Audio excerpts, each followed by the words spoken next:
Hello students, कैसे हो तुम सब? आई थिंक सब बढ़िया हो, है ना? सब बढ़िया चल रहा है। देखो आज हम लोग क्या करेंगे, आज हम लोग क्लास 9 का एक्सरसाइज 12A करेंगे। ठीक है, देखो एक्सरसाइज 12A में क्या है, यहाँ पे मिड पॉइंट है। तो मिड पॉइंट मतलब क्या है हम लोग का ना, मिड पॉइंट मतलब एक थ्योरम वाला चैप्टर है ये। और थ्योरम में हम लोग को करना क्या है, हम लोग को प्रूविंग करना होता है। ठीक है, और प्रूविंग में क्या क्या रहता है चलो वो देख लेते हैं। देखो प्रूविंग में जनरली हमको पहले लिखना होता है कि गिवन, ठीक है, उसके बाद लिखना होता है कि आर टी पी का मतलब क्या होता है, रिक्वायर्ड टू प्रूव। उसके बाद अगर कोई कंस्ट्रक्शन अगर ड्रॉ करना है तो उसको लिखना है कि कंस्ट्रक्शन। ठीक है, उसके बाद क्या है, प्रूफ। एंड यहाँ पे राइट साइड में जो है ये डायग्राम, ये बहुत ज़्यादा ज़रूरी है। तो अगर मान लो कि थ्योरम में हम लोग का सबसे ज़्यादा मार्क्स रहता है, अराउंड मान लो कि 4 मार्क्स रहता है या फिर 5 मार्क्स रहता है डायरेक्टली पूरा। तो अगर मान लो कि अगर मान लो कि 4 मार्क्स रहता है तो ये 4 में से मैक्सिमम मार्क्स ये प्रूफ में रहता है। मतलब अगर ये वाले एक थ्योरम दिया है तुमको और थ्योरम में तुमको यहाँ पे 4 मार्क्स है, तो 4 मार्क्स में से प्रूफ में रहता है 2 मार्क्स। ठीक है, और बाकी ये जो 1 2 3 4 ये 4 के लिए हाफ मार्क्स करके रहता है। तो जनरली अगर कोई भी स्टूडेंट ये प्रूव नहीं लिखेगा तो जनरली उसको 2 मार्क्स मिलेगा 4 में से। ठीक है, अगर बहुत सारे स्टूडेंट्स का ये थ्योरम में दिक्कत होता है, थ्योरम जनरली बहुत सारे स्टूडेंट्स ऐसा मानते हो कि थ्योरम क्या होता है, लर्न करने वाले बात है ना, थ्योरम जो है वो लर्न करना होता है। लेकिन हम जो कहते हैं कि थ्योरम लर्न नहीं करना है, थ्योरम को समझ के लर्न करना है। ये लर्न तो करना ही है, लेकिन लर्न से पहले एक वर्ड्स आता है, वो है कंसेप्ट क्लियर करने का, या फिर understand the concept before learn. ठीक है, बात समझ में आया, understand the concept before learn. तो यहाँ पे क्या हो जाता है, तो कंसेप्ट पूरा समझ में आया मैंने क्या बताया। तो चलो एक और बार समझते हैं। पहले क्या, कोई भी अगर थ्योरम गिवन है तो पहले हम लोग उसको गिवन लिखेंगे। गिवन मतलब क्या क्या गिवन है वो लिखेंगे, और फिर यहाँ पे क्या लिखेंगे, आरटीपी लिखेंगे। आरटीपी मतलब रिक्वायर्ड टू प्रूफ लिखेंगे। उसके बाद क्या लिखेंगे, उसके बाद हम लोग कंस्ट्रक्शन लिखेंगे। अगर कोई भी कंस्ट्रक्शन हम लोग का गिवन होगा डायग्राम को ड्रॉ करने के लिए या फिर प्रूफ करने के लिए, वो कंस्ट्रक्शन लिखेंगे। उसके बाद यहाँ पे हो जाएगा प्रूफ। अब यहाँ पे क्या हो जाएगा, यहाँ पे होगा हम लोग का डायग्राम। ठीक है, यहाँ पे हम लोग को लिखना है हम लोग का डायग्राम। अब देखो यहाँ पे मैंने एक और बार क्या बताया, ये जो गिवन लिखेंगे ना, क्वेश्चन में तुमको क्या दिया हुआ रहेगा, कुछ स्टेटमेंट दिया हुआ रहेगा। ठीक है, और ये जब गिवन तुम लिखोगे तुम्हारा डायग्राम के साथ मैच करके ये गिवन लिखना है। ठीक है, मतलब क्या, ये गिवन जो हम लिख रहे हैं यहाँ पे क्या हो जाएगा, यहाँ पे हम लोग link between diagram and question. मतलब क्वेश्चन में जो गिवन है एंड ये डायग्राम जो मैंने ड्रॉ किया अकॉर्डिंग टू दैट क्वेश्चन, तो डायग्राम और ये स्टेटमेंट के बीच में लिंक बना के हम लोगों को गिवन लिखना होता है। ठीक है, बात मतलब समझ में आया। जब क्वेश्चन करेंगे तब और भी अच्छे से समझाएंगे, तब और भी अच्छे से समझ में आएगा। ठीक है, अब देखो required to proof, required to proof क्या लिखना है, according to the diagram, according to the diagram. ठीक है, हम लोग को रिक्वायर्ड टू प्रूफ लिखना है क्या से, यहाँ पे भी लिंक करके देना है। मतलब स्टेटमेंट में जो चाहिए diagram, according to the diagram हम लोग को क्या प्रूफ करना है। मतलब मान लो कोई भी अगर एक प्रूफ करना है, मतलब मान लो कि स्ट्रेट लाइन प्रूफ कर रहा है, तो हम लोग यहाँ पे एक स्ट्रेट लाइन ड्रॉ किया। ठीक है, कोई भी एक एग्जांपल दे रहे हैं, मान लो कि एक स्ट्रेट लाइन ड्रॉ कर, मतलब स्ट्रेट लाइन प्रूफ कर रहा है, तो यहाँ पे मान लो कि एक स्ट्रेट लाइन मैंने ड्रॉ कर लिया है, यहाँ पे नाम दिया ए बी, तो यहाँ पे लिखेंगे कि A B is a straight line, ये प्रूफ करना है। तो ऐसे लिखेंगे रिक्वायर्ड टू प्रूफ। ठीक है, अब कंस्ट्रक्शन, कंस्ट्रक्शन क्या है, मान लो कि इस प्रूफ को करने के लिए हम लोग को एक कंस्ट्रक्शन चाहिए। कंस्ट्रक्शन मतलब कोई भी एक डायग्राम ड्रॉ करना है। मतलब मान लो कि इस स्ट्रेट लाइन का यहाँ से एक हमको ऐसा एक ट्राइंगल ड्रॉ करना है, तो फिर हम लोग लिखेंगे कंस्ट्रक्शन में क्या लिखेंगे कि जॉइन, यहाँ पे मान लो कि ओ हो गया तो जॉइन ए ओ बी। ठीक है, ये है हम लोग का कंस्ट्रक्शन, मतलब प्रूफ करने के लिए क्या कंस्ट्रक्ट कर रहे हैं। ठीक है, वो लिखेंगे कंस्ट्रक्शन में। और प्रूफ में पूरा का पूरा जो डायग्राम से मतलब प्रूफ जो करेंगे, यहाँ पे कोई भी टाइप का स्टेटमेंट मतलब ये क्वेश्चन अब हम देखेंगे ही नहीं। ये गिवन हो गया, रिक्वायर्ड टू प्रूव हो गया, कंस्ट्रक्शन हो गया, डायग्राम हो गया। अब ये 4 में से ये वाला प्रूफ को कंप्लीट करेंगे कि प्रूफ कैसे होता है, प्रूफ कैसे करेंगे। पूरा का पूरा according to the given diagram हम लोग प्रूफ करेंगे। और यहाँ पे जो आरटीपी गिवन है ना, मतलब जो एकदम चाहिए था कि रिक्वायर्ड टू प्रूफ, एंड में वो निकालेंगे और ब्रैकेट में लिखेंगे कि प्रूव्ड। तो ये है थ्योरम का एकदम बेसिक सा फंडा, जिससे हम लोगों को समझ में आया कि थ्योरम को लिखना कैसे है, कैसा टाइप का मार्क्स रहता है। अब मान लो कि तुम्हारा 5 मार्क्स है तो उसका 2.5 2.5 ऐसा करके ब्रेक हो जाता है कि, या फिर कभी भी कोई कोई स्कूल में वो 3+2 कर देते हैं, ठीक है। मतलब ये प्रूविंग में 3 रहेगा और बाकी 4 में 2 रहेगा। तो ऐसा करके एक सिस्टम रहता है जो कि अलग अलग मार्क्स मिलता है। लेकिन ये पूरा जो है स्कूल के ऊपर डिपेंड करेगा। क्लास 9 एंड मतलब 7 मतलब 9 तक टिल 9 एंड क्लास 11 ये पूरा का पूरा डिपेंड्स ऑन स्कूल। तो यहाँ पे हम कुछ भी बोल रहे हैं तो मतलब स्कूल से एक बार वेरीफाई कर लेना, क्योंकि यहाँ पे हम बता रहे थे कि अगर 4 मार्क रहता है तो मैक्सिमम मार्क्स इसमें ये जो है ये भी पूरा का पूरा मार्क्स डिवीजन ना, मतलब थ्योरम में मार्क्स डिवीजन रहता है, लेकिन किसमें कितना मार्क्स रहता है वो पूरा का पूरा टीचर डिपेंड करता है, ठीक है। पूरा का पूरा टीचर के ऊपर डिपेंड करता है कि इसके लिए कितना मार्क्स उन्होंने रखे हैं, ठीक है। तो एक बार स्कूल में पूछ लेना कि सर क्या थ्योरम में स्टेप मार्किंग हम लोग को मिलता है या फिर नहीं मिलता है। तो पूरा का पूरा स्कूल डिपेंडेंट, सिर्फ क्लास 10 एंड 12 में हम जो बताएंगे वही हो जाएगा एकदम 200% करेक्ट। क्यों? According to the marks given, according to the marks किसमें क्या पैटर्न होगा, किसमें कौन सा रहेगा, क्या मेथड होगा, ये भी जनरली स्कूल के ऊपर डिपेंड करता है। तो यहाँ पे भी हम जो मेथड करेंगे ये मेथड को एक बार स्कूल से वेरीफाई कर लेना कि स्कूल में वो एक्सेप्टेड है कि नहीं है। अगर एक्सेप्टेड है टीचर से एक बार मतलब पूछ लो कि सर हम ये वाले मेथड से कर रहे हैं, क्या मेरा सही है। अगर टीचर बता देता है कि हाँ ठीक है चलो फिर ठीक है उसी में बना दो, ठीक है। नहीं तो हर एक स्कूल में ना टीचर का हर एक अलग अलग रिक्वायरमेंट होता है, तो वो तुम लोगों को थोड़ा सा समझ लेना है। अच्छा, अब जो है चलो सीधा का सीधा चलते हैं क्वेश्चन नंबर 1 पे। क्वेश्चन नंबर 1 हम लोग कैसे सॉल्व करेंगे वो देखते हैं। देखो यहाँ पे अगर ये एक ट्राइंगल होता है तो एक ट्राइंगल का यहाँ पे है मिड पॉइंट। तो मिड पॉइंट का कुछ थ्योरम है। मिड पॉइंट का थ्योरम क्या है? मान लो यहाँ पे ABC ये 3 वर्टिसेस है, ये वर्टेक्स कहता है इसको, ठीक है। एक को वर्टेक्स कहता है और तीनों को मिला के वर्टिसेस, मतलब वो प्लूरल फॉर्म हो गया। तो यहाँ पे बीच में जो यहाँ पे एक मिड पॉइंट है, यहाँ पे भी एक मिड पॉइंट है। तो मैंने क्या करा, ये 2 मिड पॉइंट को ज्वाइन कर दिया। ये 2 मिड पॉइंट को अगर ज्वाइन कर दिया तो क्या हो जाता है, ये मतलब मान लो हम MN बता देते हैं। तो यहाँ पे एक कंसेप्ट आ जाता है BC नहीं MN that is equals to half BC। बात समझ में आया? मतलब BC को आधा करने से MN का वैल्यू मिलेगा। तो मतलब क्या हुआ, अभी भी अगर जो स्टूडेंट्स का समझ में आ नहीं रहा तो एक बार देखो। अगर मान लो कि BC का वैल्यू है 10, ठीक है, तो MN का वैल्यू कितना हो जाएगा 5। बात समझ में आया? अगर मान लो कि BC का वैल्यू हो जाता है 20 तो फिर MN का वैल्यू क्या हो जाएगा 10, तो बस इसका आधा हो जाता है, ठीक है। ये क्या है, एक कंसेप्ट है, ये क्या है, एक थ्योरम है। कैसे होता है उसका प्रूविंग है, उसका प्रूविंग हम बाद में करवाएगा, ठीक है। चलो फिर पहले एक्सरसाइज करते हैं, देखते हैं कि एक्सरसाइज में क्या क्या क्वेश्चन है, एक्सरसाइज का क्वेश्चन कैसे करेंगे, और फिर थ्योरम में जो जो नया नया कंसेप्ट होगा हम सीधा का सीधा अकॉर्डिंग टू द एक्सरसाइज का सम्स हम बताते रहेंगे, ठीक है। चलो फिर बनाते हैं। अब देखो यहाँ पे पहला क्वेश्चन क्या बता रहा है कि in triangle ABC M is mid point of AB। तो पहले डायग्राम ड्रॉ कर लेते हैं। तो ऐसा टाइप का डायग्राम होगा, M is mid point of AB। तो फिर एक ट्राइंगल है, एक ट्राइंगल ABC है, मैंने ड्रॉ कर लिया।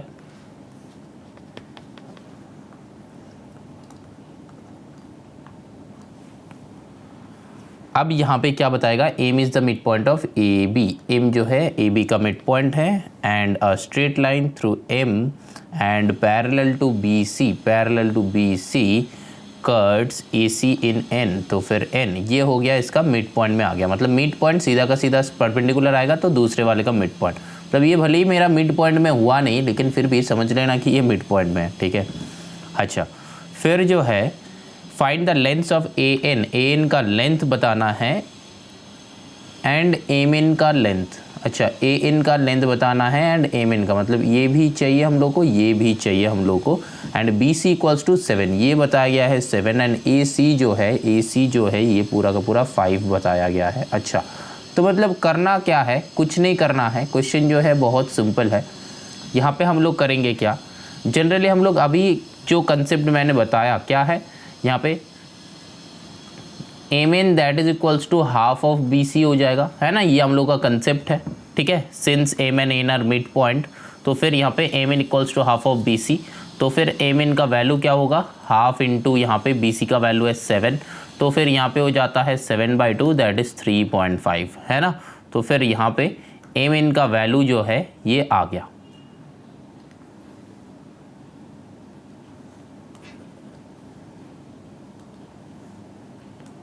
है ना, एम एन का वैल्यू जो है ये 3.5 आ गया, ठीक। अब देखो यहाँ पे सेंटीमीटर लिखोगे या फिर क्या लिखोगे, देखो यहाँ पे 7 सेंटीमीटर था तो यहाँ पे 7 सेंटीमीटर, तो यहाँ पे ना मैथ्स में यूनिट हमेशा बहुत इंपॉर्टेंट रोल प्ले करता है, तो यूनिट को बहुत ध्यान में रखना। अब देखो यहाँ पे चाहिए ए एन चाहिए, तो ए एन को हम लोग कैसे निकालेंगे, तो यहाँ पे भी सिंपल सा लॉजिक है, ये ए एन जो है ये ए सी का आधा है ना, तो फिर A N that is equals to half of A C, है ना, क्योंकि एन जो है ये बेचारा मिड पॉइंट है ना, ये जो है मिड पॉइंट है, तो फिर ए सी का आधा हो जाएगा ए एन, है ना। मान लो ये एक स्ट्रेट लाइन है, ये है बी सी, तो मान लो यहाँ पे एक पॉइंट है एक्स, तो फिर ये बी एक्स क्या हो जाएगा, पूरा लाइन का हाफ हो जाएगा ना, तो यहाँ पे भी वही वाला लॉजिक, तो फिर A N that is equals to half into A C का वैल्यू क्या है 5, तो यहाँ पे क्या हो जाएगा 5/2, दैट मीन्स यहाँ पे आंसर हो जाएगा 2.5। तो बात समझ में आया कि नहीं, बोलो समझ में आया। चलो फिर क्वेश्चन नंबर 1 हो गया, लेकिन यहाँ पे सेंटीमीटर, अरे ये तो मेरा क्या हो गया, यहाँ पे सेंटीमीटर लिखना बहुत ज़रूरी है, ठीक है। चलो फिर now moving on to the question number 2। Question 1 में तो कुछ एडवेंचरियस कुछ था नहीं, है ना, बहुत सिंपल क्वेश्चन है, हम लोग सॉल्व कर लिया। देखो क्वेश्चन नंबर 2 में क्या है, बताया गया है कि prove that the figure obtained by joining the midpoints of a adjacent sides of a rectangle is a rhombus, है ना। तो फिर हम लोग क्या करेंगे, तो देखो यहाँ पे एक रेक्टेंगल हम लोग ड्रॉ करेंगे, क्योंकि ऑलरेडी बताया गया है कि एक रेक्टेंगल है, कि prove that the figure obtained by joining the midpoints of a adjacent side, तो ये जो है मिड पॉइंट ले लो, हर एक साइड का मिड पॉइंट ले लो। एडजेसेंट मतलब क्या होता है पता है, अगल बगल का, एडजेसेंट मतलब अगल बगल का, और अगर ऑपोजिट बताते, ऑपोजिट होता तो फिर ऑपोजिट मतलब ये वाला एंड ये वाला होता, तो यहाँ पे एडजेसेंट बताया तो अगल बगल, तो यहाँ पे एडजेसेंट लाइन जो है पॉइंट्स को ऐड कर दो, तो यहाँ पे ये हो गया हम लोग का एक रोम्बस, ठीक है। तो ये जो है रोम्बस, तो जनरली रोम्बस का प्रॉपर्टीज़ क्या क्या होता है, चलो एक बार प्रॉपर्टीज़ याद कर लेते हैं। देखो रोम्बस का क्या होता है, हर एक साइड जो है सेम होता है, मतलब ये L L L L same होता है, ठीक है। और एक कंसेप्ट होता है वो क्या है, इसका जो दो डायगोनल्स है, डायगोनल्स 90 डिग्री पे मीट करता है, ठीक है, 90 डिग्री पे मीट करता है, तो ये जो है रोम्बस का प्रॉपर्टी है। तो चलो देखते हैं कि रोम्बस का प्रॉपर्टी हम लोग प्रीवियस क्लास में सीखा है, तो यहाँ पे देखो कौन सा वाला प्रॉपर्टी हम लोग यूज़ कर सकते हैं। तो यहाँ पे देखो कोई भी टाइप का प्रॉपर्टी क्या यूज़ कर सकते हैं, ये जो लेंथ है ये लेंथ इक्वल है, ये लेंथ इक्वल है, ये चार लेंथ इक्वल है, हमको कैसे पता चलेगा, ऐसा कुछ है लॉजिक है जो कि ये वाला लॉजिक पता कर सकते हो। देखो ये जो लेंथ है इस लेंथ के साथ ये वाले लेंथ का कोई भी टाइप का रिलेशन है नहीं है, तो हम लोग नहीं कर सकते, तो फिर हम लोग को कुछ ऐसा ड्रॉ करना पड़ेगा जिससे रिलेशन हम लोग बना पाए। तो हम लोग यहाँ पे दो डायगोनल्स ड्रॉ कर लेते हैं, है ना, दो डायगोनल्स ड्रॉ कर लेते हैं। अब दो डायगोनल्स क्यों ड्रॉ करेंगे, क्योंकि हम लोग को पता है कि डायगोनल्स ऑफ रेक्टेंगल होगा GLER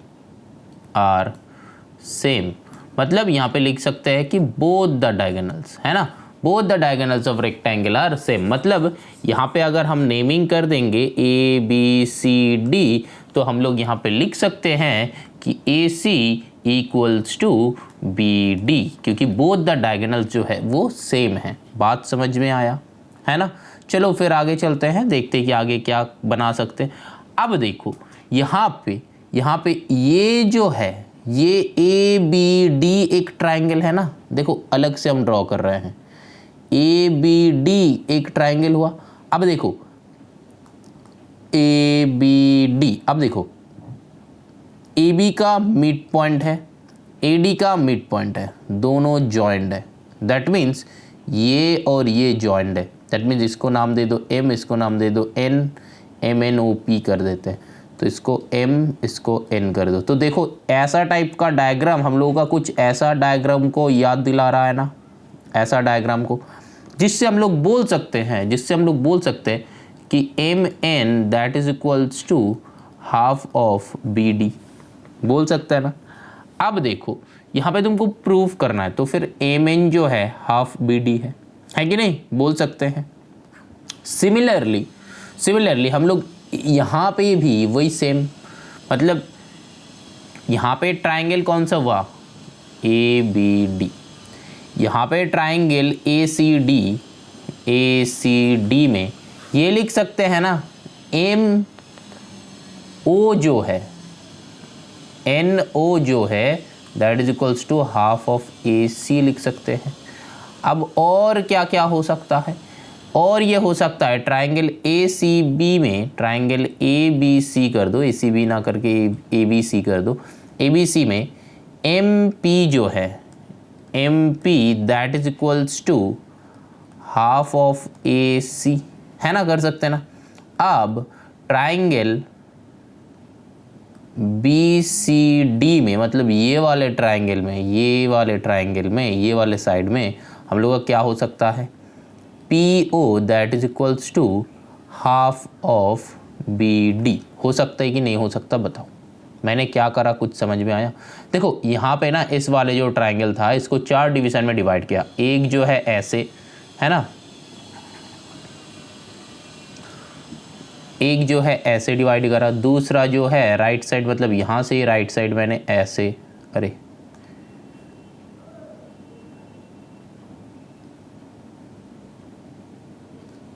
ऐसा है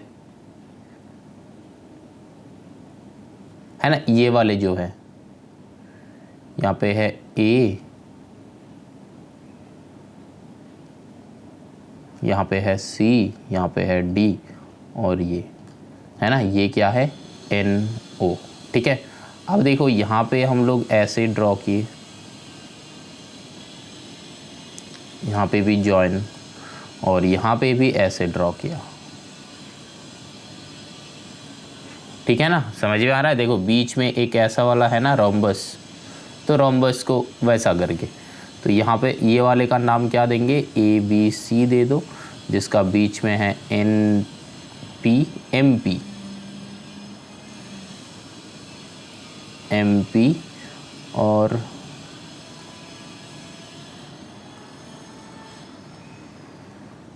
इसके बीच में है पी कहाँ से, बी सी डी, ये जो है बी सी डी है।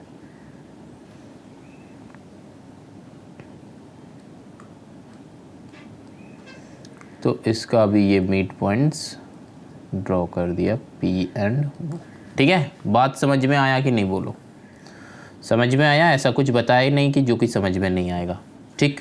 देखो यहाँ पे क्या बताया, पहला तो हमने ये वाले लिया, ठीक है, ये वाले का जो है ये एम एन, तो वही लिखा कि बी डी का आधा है एम एन।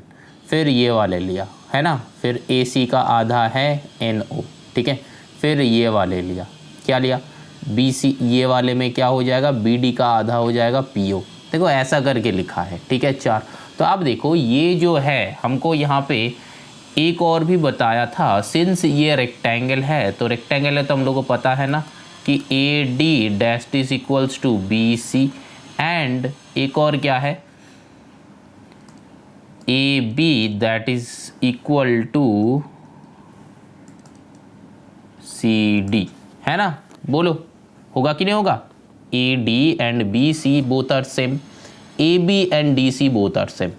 तो फिर अगर मान लो कि यहाँ पे चारों का चारों में क्या इक्वल आ रहा है, चारों का चारों में क्या इक्वल आ रहा है, कुछ इक्वल कर सकते हैं। देखो इसको थोड़ा सा कैलकुलेट करो। देखो यहाँ पे हाफ था ना, तो इसको ऐसे लिख सकते हैं कि 2mn इक्वल्स टू BD। यहाँ पे ऐसा लिख सकते हैं कि 2MP that is equals to AC। यहाँ पे ऐसा लिख सकते हैं 2NO that is equals to AC। यहाँ पे ऐसा लिख सकते हैं 2PO that is equals to BD। ऐसा लिख सकते हैं कि नहीं, बोलो।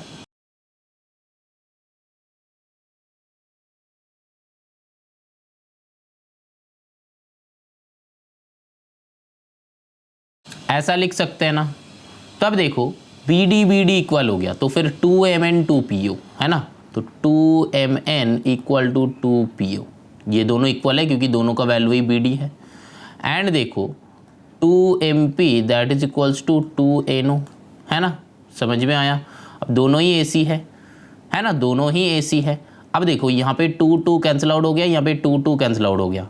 अब इसका इक्वल ये, इसका इक्वल ये, तो फिर देखो यहाँ पे मैंने बताया था ना एकदम स्टार्टिंग में AC इक्वल BD, तो AC और BD भी इक्वल है। तो फिर क्या हम लोग ये लिख सकते हैं, बीच में ये कॉमा को अगर तोड़ के हम इक्वल बना देते हैं, तो फिर हम लोगों का ये आंसर आ जाता है कि MN equal to PO equal to MP equal to NO, that is proved. मतलब क्या, एक रोम्बस का चार जो साइड है, मतलब ये जो वाइट कलर का मैंने ड्रॉ किया था, ये चार जो साइड है इक्वल होना पड़ता है यहाँ पे। और वो वाला डायग्राम जो है, वो वाला मतलब डायगोनल्स जो है, वो डायगोनल्स हम ड्रॉ नहीं कर रहे क्योंकि उसका कुछ काम नहीं है। ये चार साइड इक्वल है तो फिर ये रोम्बस ही होगा, क्योंकि स्क्वायर तो हो नहीं सकता। क्योंकि यहाँ पे स्क्वायर क्यों नहीं हो सकता, क्योंकि एंगल्स जो है 90 डिग्री नहीं है, तो फिर ये स्क्वायर नहीं हो सकता। स्क्वायर का एक और एक प्रॉपर्टी क्या है, एंगल शुड बी 90 डिग्री, जो कि यहाँ पे नहीं है, तो ऑब्वियसली है कि ये रोम्बस होगा।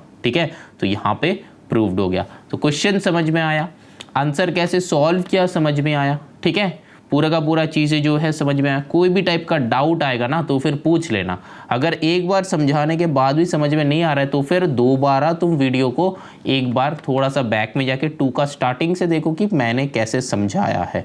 बहुत धीरे धीरे समझा रहे हैं, बहुत अच्छे से समझा रहे हैं। ठीक है, ड्राइंग करके अलग अलग करके समझा रहे हैं। आई होप समझ में आया होगा। ठीक है, चलो फिर now moving on to the question number 3। देखते हैं क्वेश्चन नंबर 3 कैसे सॉल्व हो सकता है।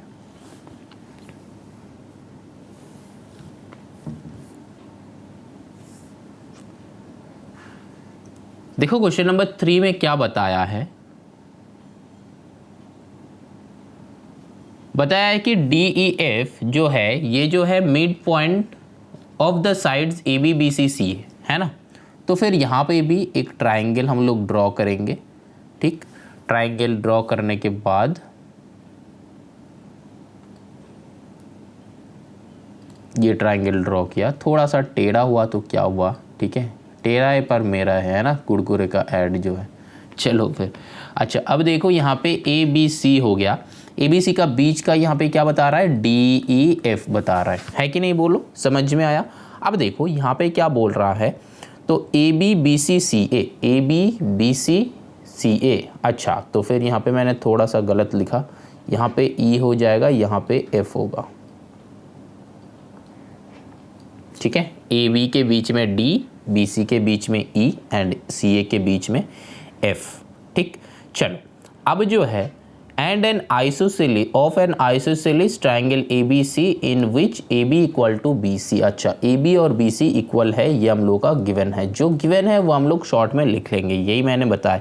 तो prove that DEF is also isosceles, मतलब ये DEF, अच्छा ये वाले जो है ये आइसोसेलिस है। तो ये तो सिंपल है कि नहीं, बोलो। देखो यहाँ पे कैसे सोचेंगे, देखो ये AB का आधा है ये, है ना, तो इसका आधा होगा ये, एंड ये थर्ड साइड जो है ये तो अलग है, तो इसका आधा होगा ये। तो अगर ये मान लो, मतलब AB मान लो कि 10 है, तो ऑटोमेटिकली EF क्या हो जाएगा 5, और BC भी 10 होगा क्योंकि दोनों बताया है इक्वल, है ना। तो फिर BC अगर 10 है पूरा, तो फिर ऑटोमेटिकली ये DF हो जाएगा 5, है कि नहीं, बोलो।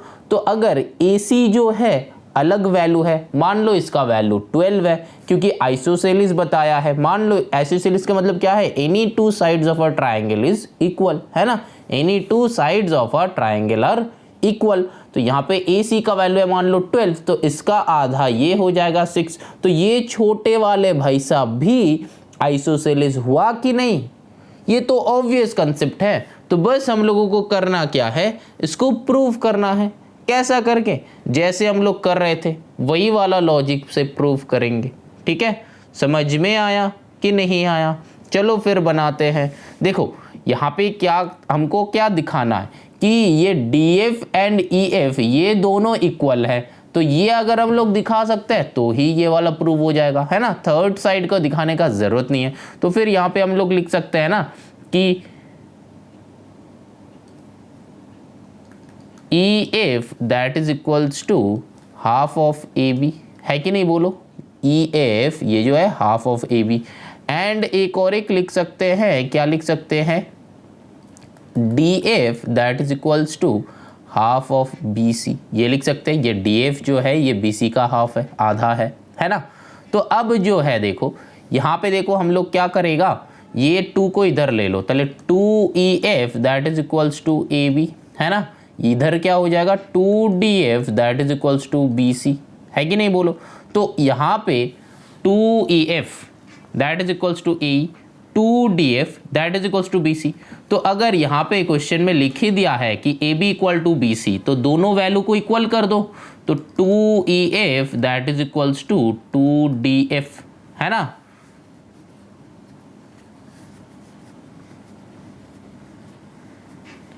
EF DF, हाँ सही लिखा।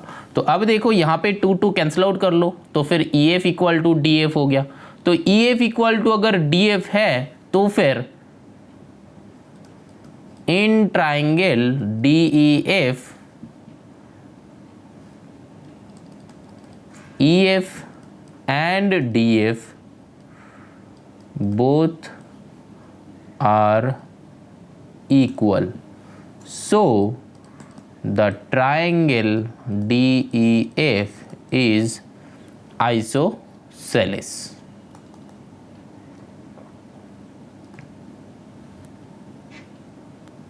ठीक है, समझ में आया? बहुत सिंपल क्वेश्चन है, सिंपल सा सोचेंगे। अगर सोचने में दिक्कत हो रहा हो तो फिर नंबर्स लेके सोचो, है ना। ये नंबर्स है नहीं, ये नंबर्स मैंने मेंटली लिया था, तुम लोग मेंटली ले लेना, पेंसिल से लिखना और बाद में उसको रब कर देना हल्का से। ठीक है, सिंपल है कंसेप्ट। चलो फिर now moving on to the next question, that is question number 4 बनाते हैं। क्वेश्चन नंबर 4 में देखो क्या है, यहाँ पे डायग्राम गिवन है, तो डायग्राम मैंने ड्रॉ कर लेते हैं। ऐसा कुछ एक डायग्राम है, यहाँ पे कुछ डॉटेड लाइंस है, यहाँ पे भी कुछ डॉटेड लाइंस है ना। तब देखो A B C D, अब देखो यहाँ पे क्या है P R, ठीक, यहाँ पे जो है Q, यहाँ पे ये 3 ऐसा, ठीक है।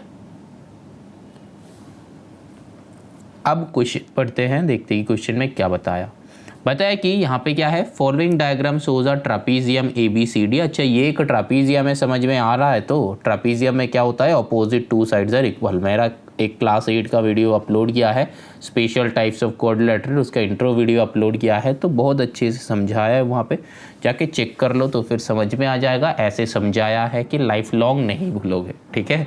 ऐसा एक तो डायग्राम बनाया है, और हम तो ड्राइंग में माहिर है ना, तुम लोगों को पता है।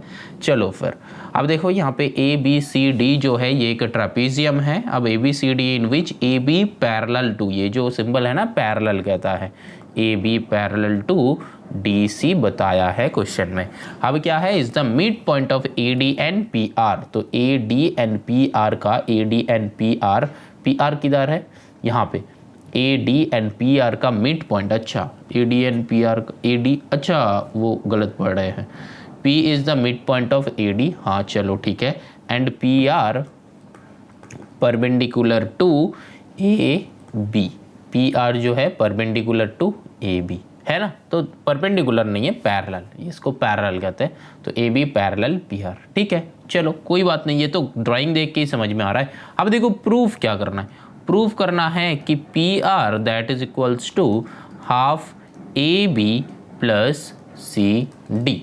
अच्छा, यहाँ पे अगर डायग्राम देने का हम कोशिश करेंगे, डायग्राम मतलब क्वेश्चन देने का हम कोशिश करेंगे, लेकिन अगर क्वेश्चन नहीं दे पाए तो बेटा नीचे डिस्क्रिप्शन में क्लिक कर लेना, वहाँ पे हम गूगल ड्राइव पे अपलोड करके ये एक्सरसाइज का फोटो हम दे देगा। अगर तुम्हारे पास बुक नहीं है या फिर तुमको लग रहा है कि तुम अदर्स कहीं पे हो और तुमको सम करना है, तो फिर तुम नीचे वो गूगल ड्राइव का जो PDF है वो वाला तुम डाउनलोड कर सकते हो। ठीक है, चलो आगे चलते हैं। अब देखो यहाँ पे पी आर इक्वल टू ये जो है RTP है हम लोग का, ये जो है प्रूव करना है। ठीक, चलो फिर बनाते हैं। देखो P R equal to half A B plus C D, तो इसको अगर हाफ को अगर मल्टीप्लाई करें तो क्या हो सकता है, half A B plus half C D हो सकता है। दैट मीन्स यहाँ से हम लोग ये कर सकते हैं P R equal to half A B या फिर P R equal to half C D, फिर दोनों को ऐड कर सकते हैं, है कि नहीं बोलो, फिर दोनों को ऐड कर सकते हैं तो फिर वो मिल जाएगा। तो फिर हम लोग ऐसे कर सकते हैं, मतलब ये मेरा सोच है, अभी तक पता नहीं कि कैसे क्या होगा। चलो फिर अब बनाते हैं। क्वेश्चन देख के एक सोच होना चाहिए, तो मेरा ये सोच है, क्वेश्चन ये वाले क्वेश्चन देख के ऐसा मैंने सॉल्व किया, जैसे कि नंबर सिस्टम में करते हैं कि मल्टीप्लाई करो, अलग अलग करो। ठीक है, अब देखते हैं कि यहाँ पे हम लोग कैसे सॉल्व कर सकते हैं। देखो यहाँ पे ये जो है पी आर जो है, ये पी आर का मिड पॉइंट है क्यू। देखो मैंने क्वेश्चन को थोड़ा सा रॉन्ग ड्रॉ किया था, इसलिए हमको लग रहा था कि ये क्यू जो है मिड पॉइंट है, लेकिन देखो यहाँ पे डी बी का मिड पॉइंट है ये क्यू। ठीक है, डी बी का, क्वेश्चन को, बुक का क्वेश्चन को बहुत ध्यान से देखो, देखो कि डी बी का मिड पॉइंट है क्यू, तो फिर Q is the mid point, Q is the mid point of D Q. ठीक है, डी क्यू नहीं, D B, Q is the mid point of D B. ठीक है, अब देखो यहाँ पे हम लोग क्या लिख सकते हैं, हम लोग ये लिख सकते हैं क्या, P Q that is equals to half of A B, लिख सकते हैं ना। कैसे लिख सकते हैं, क्योंकि देखो अगर ये मिड पॉइंट का थ्योरम है, अगर ये वाले लाइन है, इसका मिड पॉइंट से एक परपेंडिकुलर लाइन ड्रॉ हो रहा है, तो यहाँ से अगर लाइन है तो फिर यहाँ पे जो लाइन में कट करेगा ये भी मिड पॉइंट से ही बाहर जाएगा। बात समझ में आया। मान लो ये वाले ट्रायंगल है, इसका मिड पॉइंट से हम लोग एक परपेंडिकुलर लाइन ड्रॉ कर रहे हैं, परपेंडिकुलर मतलब स्ट्रेट लाइन ड्रॉ कर रहे हैं, तो ये लाइन का जहाँ पे वो कट करेगा इसका भी मिड पॉइंट छू के जाएगा। तो फिर हम लोग वहाँ से यहाँ पे इस वाले क्वेश्चन में ये था पी क्यू, यहाँ पे था ए बी, तो हम लोग यहाँ से लिख सकते हैं इस लॉजिक में, जो लॉजिक मैंने बताया, इस लॉजिक से हम लोग लिख सकते हैं कि P Q that is equals to half of A B. समझ में आया कि नहीं, बोलो समझ में आया। चलो अब आगे चलते हैं। ये कौन सा वाले ट्रायंगल में है, ट्रायंगल ए बी डी में। ठीक, अब देखो ट्रायंगल बी सी डी में सेम चीज़ ऊपर से बोल सकते हैं, है ना, कि Q R that is equals to half of D C, है ना, Q R that is equals to half of D C, ये डी सी का ये हाफ है ना, है ना, ये बोल सकते हैं। तो इस वाले ट्रायंगल में हम लोग वही सेम चीज़ देखा। ठीक, अब जो है देखो हम लोग को प्रूव करना है पी आर, तो पी आर कहाँ पे आएगा, देखो ये दोनों को ऐड करेंगे ना, P Q and Q R, देखो P Q and Q R को ऐड करेंगे तो पी आर आ जाएगा। तो ये जो है एडिंग, इसको मान लो कि इक्वेशन नंबर 1, इसको मान लो इक्वेशन नंबर 2, तो एडिंग 1 एंड 2 क्या हो जाता है, जब हम लोग ऐड करते हैं ना, तो एक बात हमेशा याद रखना, क्या होता है, LHS ऐड होता है, RHS ऐड होता है। तो यहाँ पे एडिशन मतलब 2 + 2 4 ऐसा नहीं होता है। जब दो इक्वेशन के बीच में ऐड करते हैं तब LHS ऐड होता है, RHS ऐड होता है। मान लो हम लोग ये लीनियर इक्वेशन में भी पढ़े हैं, लीनियर इक्वेशन क्लास 9 का ऑलरेडी अपलोडेड है, चेक कर सकते हो। मान लो यहाँ पे 3x + 2y = 4 है, यहाँ पे 4x plus 6y that is equals to 5 है। तो जब हम लोग ऐड करते हैं ना, तो यहाँ पे ये दोनों को ऐड करके यहाँ पे लिखते हैं, ये दोनों को ऐड करके यहाँ पे लिखते हैं, और ये दोनों को ऐड करके यहाँ पे लिखते हैं। तो दैट मीन्स LHS जो है ऐड करते हैं, RHS जो है ऐड करके लिखते हैं। तो हमेशा जब भी हम लोग का इक्वेशन रहेगा, यहाँ पे इक्वल टू है मतलब ये एक इक्वेशन है, ये भी एक इक्वेशन है, तो इक्वेशन में हम लोग ऐड कर रहे हैं, तो फिर हम लोग क्या करेंगे, हम लोग कैसे लिखेंगे, ऐसे ही लिखेंगे। यहाँ पे कुछ नया वाला कंसेप्ट नहीं आएगा, ऐसे ही लिखेंगे, ठीक है भाई। एडिंग 1 and 2, तो एडिंग 1 and 2 मतलब तुम लोग इसको एक और बार एक लिख सकते हो कि PQ equals to half of AB, and यहाँ पे लिख सकते हो कि QR that is equals to half of DC। अब दोनों को ऐसे ऐड कर सकते हो, ठीक है, ऐसे ऐड कर सकते हो। तो यहाँ पे क्या हो जाएगा, देखो PQ plus QR that is equals to half AB plus half DC, ठीक है, ये हो सकता है। अब इसका नेक्स्ट वाला लाइन हम यहाँ पे कर रहे हैं क्योंकि जगह थोड़ा सा मिल जाएगा। देखो यहाँ पे हम लोग क्या लिखेंगे, PQ plus QR, PQ plus QR, PQ plus QR को हम लोग क्या लिख सकते हैं, PR। ऐसा क्यों लिख रहे हैं, क्योंकि बेटा देखो हम लोग को ये प्रूफ करना है, ध्यान में हमेशा इसको रखना है कि ये प्रूफ करना है, ठीक है, ये प्रूफ करना है। तो PR इक्वल टू यहाँ पे हाफ हाफ है, देखो हाफ को अगर तुम कॉमन लोगे ना तो ही देखो आंसर आ जाएगा कि AB प्लस DC या फिर CD, ठीक है, बात एक ही हुआ। तो फिर यहाँ पे लिख देंगे हम लोग प्रूफ। तो क्वेश्चन समझ में आया, ऐसा नहीं कि बहुत कुछ अलग कर रहे हैं, नहीं बेटा अलग नहीं कर रहे हैं, एग्जैक्ट सेम टाइप का कर रहे हैं, ये दिमाग में रख के, ये दिमाग में रख के, ठीक है। अब यहाँ पे अगर तुम लोगों का ऐसा क्वेश्चन आ रहा है दिमाग में, इस वाले क्वेश्चन में सॉल्व करने में एक ही टाइप का क्वेश्चन आ सकता है कि सर आपने Q को मिड पॉइंट कैसे चूज करा। देखो यहाँ पे मिड पॉइंट का एक कंसेप्ट होता है, यहाँ पे एक स्ट्रेट लाइन है, यहाँ पे एक है, ये एक ट्राइंगल है, ठीक है। तो ये वाले लाइन का अगर मिड पॉइंट से तुम एक सीधी लाइन ड्रॉ कर रहे हो, तो वो इस लाइन का मतलब हाइपोटेन्यूज अगर ये होगा या फिर जो भी लाइन होगा, जैसे भी लाइन होगा, इसका भी मिड पॉइंट से वो कट करता है, ठीक है, इसका भी मिड पॉइंट से वो कट करता है।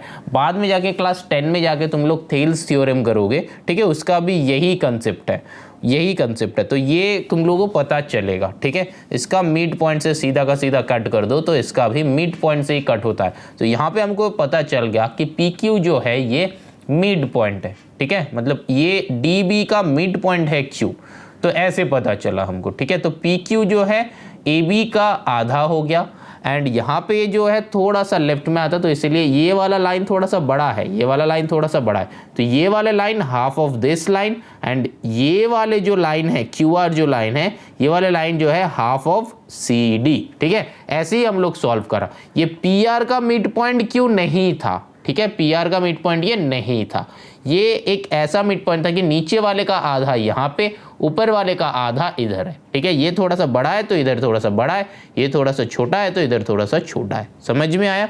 चलो ना moving on to the next question, that is question number 5। देखो क्वेश्चन नंबर 5 समझते हैं कि क्वेश्चन नंबर 5 में क्या है।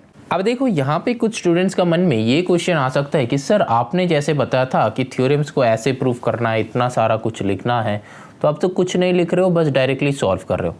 देखो बेटा, हाँ हम डायरेक्टली सॉल्व कर रहे हैं, लेकिन यहाँ पे क्या है, डायरेक्ट क्वेश्चन गिवन भी तो है, ऐसा नहीं कि डायरेक्टली हमको प्रूव करना, मतलब एक स्टेटमेंट दे के बताया गया है कि इसको प्रूव करो। जनरली जैसा क्वेश्चन है कि इसका एग्जाम्पल में देखो, जैसे कि हम लोग का एकदम स्टार्टिंग में जो है, जहाँ पे चैप्टर स्टार्ट हो रहा है, वहाँ पे देखो थ्योरम 6, थ्योरम 7, ये सारा जो थ्योरम्स है ना, ये जहाँ पे तुमको एक स्टेटमेंट दे देगा और बोलेगा कि तुमको प्रूव करना है, तो वहाँ पे हम लोग वैसा टाइप का सॉल्व करेंगे। यहाँ पे जो है डायग्राम गिवन है, हम लोग के पास पता है कि ऐसे सॉल्व होगा, तो डायरेक्टली सॉल्व कर देंगे, ठीक है। एग्जाम में भी ऐसे ही करना है, ये 2-3 मार्क्स का आएगा, ज़्यादा मार्क्स का नहीं आएगा। चलो फिर क्वेश्चन नंबर 5 का भी डायग्राम जो है ये गिवन है, चलो डायग्राम ड्रॉ कर लेते हैं।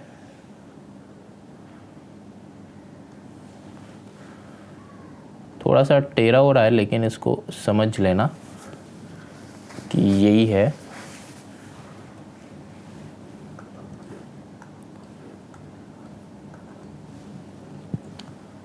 यहाँ पे एक डॉटेड, अरे डॉटेड लाइन तो मेरा आसमान छू गया, ये डॉटेड लाइन है, यहाँ पे है कि एम एन, ठीक है, एन है ये। अब देखो यहाँ पे क्या बताया, A B C D M N जो है डायग्राम मैंने ड्रॉ कर लिया। अब देखो बताया क्या है कि the figure given below shows a trapezium A B C D, जो हमको दिख रहा है ए बी सी डी ट्रापीजियम है, दो लाइन पैरेलल है, मतलब ये जो है पैरेलल है, दो नॉन पैरेलल है, तो ट्रापीजियम ही है। अब क्या है, shows a trapezium A B C D M N are the midpoints of the non parallel sides A D and B C respectively. अच्छा, तो यहाँ पे बताया। अब देखो प्रूफ क्या करने के लिए बताया है, मतलब फाइंड क्या करना है, एम एन फाइंड करना है। अच्छा ठीक है, फाइंड एम एन। तो क्वेश्चन नंबर 1 का सॉल्व कर रहे हैं। देखो एम एन फाइंड करना है, बताया क्या गया है कि ए बी का वैल्यू जो है वो गिवन है, that is 11, and C D का वैल्यू भी गिवन है, दैट इज़ 8। तो इसको कैसे सॉल्व करेंगे, देखो एम एन जो है वो ए बी का वैल्यू है 11, सी डी का वैल्यू है 8, तो एम एन क्या होगा ये चाहिए। तो यहाँ पे हम लोग कैसे ड्रॉ करेंगे, हम लोग के पास कोई भी टाइप का ऑप्शन नहीं है विदाउट टेकिंग अ डायगोनल, है ना, विदाउट टेकिंग अ डायगोनल। तो पहले एक डायगोनल को हम लोग को ड्रॉ करना है, तो यहाँ पे एक डायगोनल ड्रॉ कर लो, ड्रॉ कर लिया तो फिर हम लोग को मिड पॉइंट मिल गया। तो अगर तुम लोग को ऐसा कुछ लग रहा है कि सर आपने इधर से भी तो डायगोनल ड्रॉ कर सकते थे, हाँ बेटा कर सकते थे, बात तो सेम ही होता, ठीक है, सेम ही है। अब देखो यहाँ पे हम लोग क्या लिख सकते हैं, इस वाले बीच वाले को, इसको मान लो कि z मान लेते हैं, ठीक है। तो अब देखो M Z that is equals to half of, किसका आधा होगा बोलो तो, इधर छोटा है इधर बड़ा होगा, है ना, यहाँ से ड्रॉ किया तो इधर छोटा होगा, ये वाला छोटा है तो इधर छोटा होगा। तो M Z equals to half of D C, और फिर Z N equals to half of A B. तो फिर अब पुट कर दो वैल्यूज़, हाफ ऑफ 8, यहाँ पे हाफ ऑफ 11, तो यहाँ पे आ गया 4, यहाँ पे आ गया 11/2 दैट इज़ 5.5, है ना, तो यहाँ पे 4। अब पूरा एम एन का वैल्यू चाहिए था, तो फिर M N that is equals to 4 + 5.5, तो ऐड कर दो 9.5 हो गया इसका आंसर, ठीक है। तो इतना क्या हो जाएगा सेंटीमीटर। क्यों सेंटीमीटर होगा, देखो बाकी जो वैल्यूज़ भी गिवन था ये भी देखो 11 सेंटीमीटर, ये भी सेंटीमीटर में गिवन था, तो answer should be in centimetre, है कि नहीं बोलो। चलो फिर आगे चलते हैं। देखो यहाँ पे नंबर 2 में क्या है, नंबर 2 में बताया गया है तुमको फाइंड करना है कि ए बी फाइंड करना है, ठीक है। चलो कोई बात नहीं, ए बी फाइंड करना है। डी सी जो है ये गिवन है कि 20 सेंटीमीटर, एंड गिवन है एम एन गिवन है 27 सेंटीमीटर, ठीक है। तो अब चलो वही वाला सेम लॉजिक, ए बी, अब ए बी ढूंढना है। तो चलो ये जो 11 और 8 गिवन था ये दोनों को हटा दो, क्योंकि नेक्स्ट क्वेश्चन नंबर 2 में ये दोनों तो है ही नहीं। तो अब देखो यहाँ पे क्या लिखेंगे, डी सी का वैल्यू, डी सी का वैल्यू गिवन दैट इज़ 20। अब देखो एम एन का वैल्यू जो है ये है 27। तो अब यहाँ पे भी ए बी का वैल्यू चाहिए, तो ए बी का वैल्यू चाहिए, तो फिर हम लोग क्या करेंगे, सेम ही लॉजिक करेंगे, सेम लॉजिक करेंगे, है ना।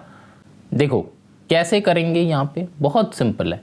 यहाँ पे हम लोग लिख सकते हैं कि M Z equal to half of D C, ये तो ऑलरेडी था ना यहाँ पे, तो उसी को ही लिखो, ठीक है। अब देखो हाफ ऑफ डी सी मतलब वैल्यू जो गिवन है दैट इज़ 20, तो यहाँ पे 2 से कैंसिल आउट कर लो कि यहाँ पे आ गया 10 सेंटीमीटर, है कि नहीं बोलो। अब देखो यहाँ पे एक और एक वैल्यू गिवन था कि Z N that is equals to half of A B, है ना। तो फिर ए बी का वैल्यू चाहिए, तो हम लोग क्या करेंगे, 2Zn that is equals to A B ना, है ना। Zn को दुगना करो, मतलब 2 को इधर लेके आओ, तो 2Zn that is equals to A B. तो यहाँ पे हम लोगों को करना क्या है, तो देखो पूरा एम एन का वैल्यू जो है गिवन है, तो M N that is equals to 27, है ना। अच्छा इधर ना लिख के इधर थर्ड वाला करेंगे, यहाँ पे लिखते हैं, ठीक है। देखो एम एन जो है ये जो है हम लोग का 27 है, लेकिन एम जेड देखो हम लोग का आ गया कि 10 सेंटीमीटर, ठीक है। तो ये जो है ये 10 है, ये पूरा 27 है, तो फिर जेड एन क्या है, जेड एन हम लोग का कितना हो जाएगा, 27 - 10 करो तो यहाँ पे कितना हो गया 17 हो गया, है ना। तो एम जेड मतलब जेड एन जो है ये जेड ये कैपिटल एन होगा, ये स्मॉल एन मत लिखना, इसको कैपिटल एन लिखना। मेरा अगर गलती हो रहा है ना तो नीचे एक कमेंट कर देना, अगर एंड तक रहता है गलतियाँ तो बाकी सारे स्टूडेंट्स का भी पता चल जाएगा। तो जेड एन इक्वल टू 17, तो यहाँ पे जो है 2 इंटू 17 कर दो, that is equals to A B. तो 17 टू कितना होता है 34, that is equals to A B. बात समझ में आया कि नहीं बोलो, बात समझ में आया कि नहीं बोलो। तो फिर यहाँ पे नंबर 2 का आंसर हो गया। अब चलो नंबर 3 का आंसर करते हैं। नंबर 3 का देखो क्या चाहिए, चाहिए कि तुमको डी सी का वैल्यू ढूंढना है, ठीक है। चलो ढूंढ लेंगे। एम एन का वैल्यू जो है ये है क्वेश्चन नंबर नहीं, ये जो है 15 है ना। एम एन का वैल्यू 15, ए बी का वैल्यू है 23, ए बी का वैल्यू है 23 सेंटीमीटर, ठीक है, कोई बात नहीं। हाँ अब देखो यहाँ पे तुमको ढूंढना है, ये दोनों भी हटा दो, ये दोनों वैल्यूज जो है इसको हटा दो। तो अब जो है यहाँ पे क्या है, देखो एम एन जो है इसका वैल्यू बता दिया है कि 15, ए बी का वैल्यू बता दिया है कि 23, डी सी ढूंढना है। तो फिर वही सेम लॉजिक ना करेंगे, देखो इसका आधा ये है तो फिर हम लोगों का ये वाले लॉजिक पता था, तो फिर Z N equal to half of B C. अरे ये जेड एन केमिस्ट्री का लिख रहे हैं, ये जेड एन कैप्स में लिख देना बेटा। ये जेड एन मतलब जिंक होता है, कैपिटल जेड स्मॉल एन मतलब वो जिंक होता है, ठीक है। तो हम उसी में लगे हुए हैं। तो यहाँ पे Z N equal to half B C, तो Z N that is equals to half into B C का वैल्यू क्या है, देखो हाफ बी सी कहाँ से आया, ए बी होगा, तो जेड एन का चक्कर में ये भी गलत हो गया, यहाँ से पुट कर रहे हैं ए बी, यहाँ पे ए बी है ना। तो देखो यहाँ पे हाफ इंटू ए बी का वैल्यू कितना है 23, तो 23/2 करो, 23/2 करोगे तो कितना हो जाएगा 11.5 हो जाता है ना। तो फिर यहाँ पे जेड एन का जो वैल्यू है ये 11.5 हो गया। तो फिर अब ये वाला सब्ट्रैक्शन जो किया था यही वाले करेंगे, तो फिर एम जेड कितना हो जाएगा, दूसरा इंक लेते हैं, हाँ एम जेड कितना हो जाएगा, देखो ये टोटल कितना आया, जेड एन कितना आया 11.5, तो 15 माइनस 11.5, तो यहाँ पे कितना हो गया 11 से इधर 0.5 देन 3, तो फिर 3.5 सेंटीमीटर आ जाएगा। तो फिर अब हम लोग लिख सकते हैं, अब हम लोग लिख सकते हैं कि M Z that is equals to half of D C. तो डी सी का पूरा वैल्यू चाहिए, तो फिर 2mz that is equals to D C. तो अब देखो mz का वैल्यू 3.5 आ गया, तो फिर 3.5 इंटू 2, तो 2 into 3.5 that is equals to D C. तो 3.5 इंटू 2 कितना हो जाता है बेटा 7 हो जाता है ना, 35 2 70 होता है, तो एक डेसिमल कट, तो फिर डी सी का वैल्यू हो जाता है 7, ठीक है। तो 7 सेंटीमीटर, ठीक समझ में आया। यहाँ पे आंसर्स को हम मार्किंग कर देते हैं, यहाँ पे आया 7 सेंटीमीटर, यहाँ पे आया 34 सेंटीमीटर और यहाँ पे आया 9.5 सेंटीमीटर, ठीक है। क्वेश्चन नंबर 5 समझ में आया। चलो now moving on to the question number 6, देखते हैं क्वेश्चन नंबर 6 कैसे सॉल्व होगा। क्वेश्चन जो है वो सारा का सारा क्वेश्चन सिंपल है, ऐसा कुछ नहीं कि बहुत टफ है, ऐसा नहीं है बेटा, बहुत सिंपल है, बहुत सिंपल है, बस तुमको करना है, ठीक है। बहुत धीरे धीरे हम समझा रहे हैं। अगर तुमको लग रहा है कि सर आप इतना धीरे क्यों बोल रहे हो, क्योंकि बेटा ये जो क्वेश्चंस है ना बहुत सारे, मतलब 99.99999% स्टूडेंट्स को ऐसा इस वाले चैप्टर में प्रॉब्लम्स रहता है, मतलब ये थ्योरम्स में प्रॉब्लम होता है, ठीक है। मतलब ये जो ज्योमेट्री पोर्शन है ना क्लास 9 का, यहाँ पे ही दिक्कत हो जाता है मैक्सिमम स्टूडेंट्स को, तो इसीलिए हम इतना धीरे बोल रहे हैं, बहुत स्लो समझा रहे हैं। अगर तुम लोगों को लग रहा है कि बहुत स्लो है तो फिर बेटा यूट्यूब में एक ऑप्शन होता है जो डायग्राम में हम राहिर है, फिर भी चलो डायग्राम बना देते हैं। देखना ऐसा करके एक व्हील है, ठीक है, देखना ऐसा करके एक व्हील है, तो उस व्हील में जाके क्लिक करना, तो फिर तुमको ऐसा ऑप्शन मिल जाएगा कि वीडियोस को तुम स्पीड में देखना चाहते हो कि नहीं, तो वीडियो का स्पीड तुम चेंज कर सकते हो, ठीक है, टू इंक्रीज और decrease the speed of the video, ठीक है। यहाँ पे क्लिक करना, तो फिर वहाँ पे तुमको ऐसा एक लिस्ट आएगा, ऐसा एक लिस्ट आएगा, बीच में लिखा हुआ रहेगा कि नॉर्मल, यहाँ पे लिखा हुआ रहेगा 1.25, यहाँ पे लिखा हुआ रहेगा 1.5, यहाँ पे 2, ऐसा करके ऊपर में भी वही नेगेटिव में शायद लिखा हुआ रहेगा। तो अगर ऊपर मतलब ऊपर में क्लिक करोगे तो वीडियो और स्लो हो जाएगा, नीचे क्लिक करोगे तो थोड़ा सा फास्ट हो जाएगा। ठीक है, चलो अब क्वेश्चन नंबर 6 बनाते हैं। बहुत नॉलेज है मेरा, शेयर करना है कि नहीं बोलो। चलो आगे चलते हैं। अब देखो क्वेश्चन नंबर 6 में क्या है, बताया गया है कि the diagonals of a quadrilateral intersect at right angles. ठीक है, क्वाड्रिलेटरल मतलब कुछ भी ड्रॉ कर सकते हो, तो हम लोग ऐसा ही एक रेक्टेंगल जैसा ड्रॉ कर लेते हैं। इंटरसेक्ट एट, जो बताया है diagonals intersect at A right angles, मतलब अच्छा क्वाड्रिलेटरल का डायगोनल्स जो है intersect at A right angle, तो मतलब क्या हो सकता है, यहाँ पे हम लोग को पता चल रहा है कि एक रोम्बस है, रोम्बस का जो डायगोनल्स है ये राइट एंगल पे कट करता है। ठीक है, तो ऐसा वाला डायग्राम हम लोग ड्रॉ कर लिया। अब क्या है, prove that the figure obtained by joining the midpoints of the adjacent sides. तो फिर ये जो है मिड पॉइंट्स है, ठीक है, ये जो है मिड पॉइंट्स है, एडजेसेंट साइड का मिड पॉइंट ज्वाइन करो। ठीक है, चलो ज्वाइन कर लिया। ये क्या होगा, क्वाड्रिलेटरल इज अ रेक्टेंगल, तो रेक्टेंगल होगा, ये ढूंढना है। ठीक है, तो फिर हम लोग का डायग्राम सही है, वैसा ही लग रहा है। तो मान लो यहाँ पे क्या है, ABCD, ये कर लो कि क्वाड्रिलेटरल, यहाँ पे PQRS दे देते हैं, जो कि हमको प्रूव करना है।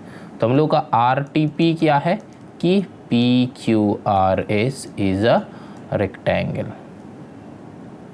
ये जो है हम लोग का RTP, that means required to prove है। ठीक है, चलो फिर अब बनाते हैं। देखो यहाँ पे नॉर्मल कंसेप्ट यहाँ पे ये है 90 डिग्री पे प्रूव कर रहा है, ये बताया गया है। तो इसको कैसे यूटिलाइज करें, देखो 90 डिग्री को तो बाद में लेके सोचेंगे। ठीक है, बाद में लेके सोचेंगे। क्यों 90 डिग्री को लेके क्यों सोचना है, क्योंकि ये वाला जो है रेक्टेंगल प्रूव करने के लिए रेक्टेंगल्स का प्रॉपर्टी पहले जान लेते हैं। रेक्टेंगल्स का प्रॉपर्टी क्या होता है, दो प्रॉपर्टी होता है इसका। क्या क्या होता है, ऑलरेडी एक प्रॉपर्टी हम लोग को पता है कि इसका जो डायगोनल्स है ये डायगोनल्स इक्वल होता है, ये ऑलरेडी देखा हम लोग, जितना सारा क्वेश्चन सॉल्व किया उसमें देखा। अब क्या है, ऑपोजिट साइड्स आर सेम, तो फिर क्या देखा, डायगोनल्स आर इक्वल। प्रॉपर्टीज़ के लिए मैंने एक वीडियो अपलोड करा क्लास 8 का, स्पेशल टाइप्स ऑफ क्वाड्रिलेटरल, वो वाला चेक कर लेना। तो वहाँ पे मैंने ये सारा का सारा लिख दिया है, जितना भी टाइप का होता है। तो डायगोनल्स आर इक्वल, और क्या है, अपोजिट साइड्स आर इक्वल। ठीक है, एंड एक और क्या है, एंगल्स, जितना सारा एंगल्स है, एंगल्स आर 90 डिग्री। ठीक है, हर एक अलग अलग एंगल्स जो है ये 90 डिग्री। तो पहले चलो हम लोग अपोजिट साइड जो है ये इक्वल है कि नहीं प्रूव करते हैं। देखो कैसे, सिंपल सा, हम लोग का ये डायगोनल है, तो ये डायगोनल का ये हो जाएगा इसका आधा, है ना, ABD। तो फिर चलो वही लिखते हैं कि ट्राइंगल ABD में, ट्राइंगल ABD में क्या है, PQ that is equals to half BD, ये हो सकता है। एंड ट्राइंगल BCD में क्या हो सकता है, SR that is equals to half of BD, ये हो सकता है। अब और क्या क्या हो सकता, अच्छा इसका नीचे थोड़ा सा जगह रख रहे हैं ताकि अगर हमको वो उल्टा साइड करना पड़े तो क्या होगा, कहाँ पे करेगा। अब देखो ट्राइंगल, मतलब इसको इधर अगर लेके जाना होगा तो क्या करेगा। अब देखो यहाँ पे हम लोग क्या कर सकते हैं, ये वाले राइट एंगल मतलब ABC में, है ना, ट्राइंगल ABC में हम लोग क्या लिख सकते हैं, PS that is equals to half of AC, है ना। अब देखो ट्राइंगल QR, ट्राइंगल ADC में यहाँ पे क्या हो सकता है, QR that is equals to half AC। ठीक है, अब देखो यहाँ पे BD है, BD है, AC है, AC है, तो फिर इक्वल कर लो। यहाँ पे क्या हो सकता है, 2PQ that is equals to BD, यहाँ पे 2SR that is equals to BD, यहाँ पे क्या है 2PS that is equals to AC, यहाँ पे 2QR that is equals to AC। ठीक है, अब देखो यहाँ पे हम लोग ऐसे लिख सकते हैं, ऐसे लिख सकते हैं, ये BD सेम है, तो फिर 2PQ that is equals to 2SR, ये लिख सकते हैं। यहाँ पे AC सेम है, तो फिर 2PS that is equals to 2QR, ये भी लिख सकते हैं। तो यहाँ पे 2 कैंसिल आउट कर दो, 2 कैंसिल आउट कर दो, तो क्या आया, P P Q that is equals to S R, यहाँ पे क्या आया P S that is equals to Q R, है ना। तो देखो P Q S R equal है, तो देखो P Q S R equal है, एंड देखो P S Q R equal है। तो फिर यहाँ से हमको पता चल रहा है कि opposite sides are equal of quadrilateral, quad करके लिख देते हैं, quad P Q R S, मतलब समझ में आया। तो फिर देखो ये वाला जो प्रॉपर्टी था ना, ये वाला प्रॉपर्टी प्रूव हो गया, ये वाला प्रॉपर्टी प्रूव हो गया, ठीक है, समझ में आ रहा है। अब देखो, अब एंगल्स को 90 डिग्री प्रूव करना है, मतलब ये वाले एंगल को 90 डिग्री प्रूव करना है, ये वाले एंगल्स को 90 डिग्री प्रूव करना है। कैसे करना है, हम लोग के पास क्या क्या गिवन है, देखो हमारे के पास गिवन है, ये जो येलो से मार्क कर रहे हैं ना, ये जो है ये चार जो है, ये चार गिवन है कि ये चार 90 डिग्री है, ये चार 90 डिग्री है, ये गिवन है।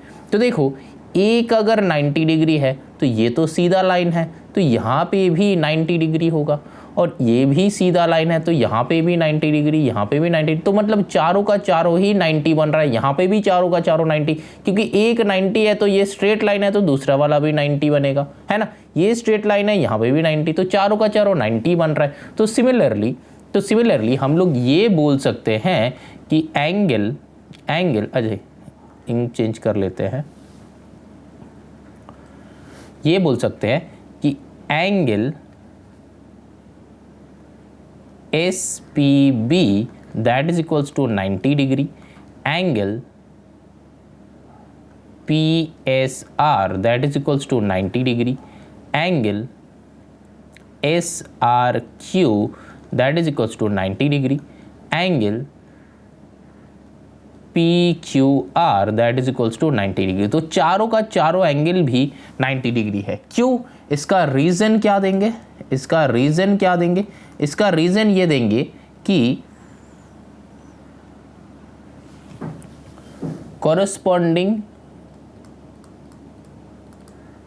एंगल, ठीक है, कॉरस्पॉन्डिंग एंगल। रीज़न क्या देंगे, कॉरस्पॉन्डिंग एंगल, मतलब ये एंगल का कॉरस्पॉन्डिंग एंगल ये है, ये एंगल का कॉरस्पॉन्डिंग एंगल ये एंगल का कॉरस्पॉन्डिंग एंगल ये, मतलब चारों का चारों कॉरस्पॉन्डिंग एंगल पता है ना, साइड बाय साइड अगर एंगल्स होता है, मतलब ये दो, मतलब मान लो कि पैरेलल है, ये है, तो फिर इसको और इसको कॉरस्पॉन्डिंग कहते हैं, ठीक है।